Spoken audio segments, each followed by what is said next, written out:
Hey, what's up guys, welcome back to 1 Minute School.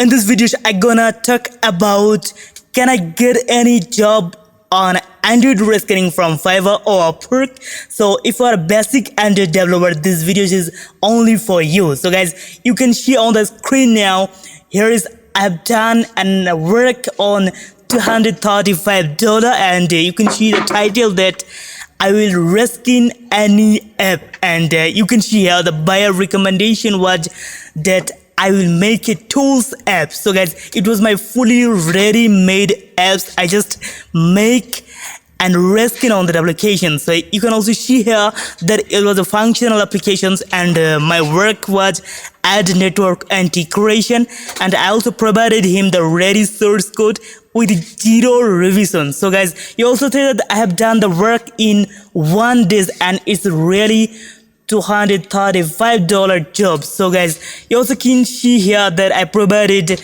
my delivery to the buyer, and they all provided me 5 stars. So guys, if you like my videos, please press and hit on the subscribe button.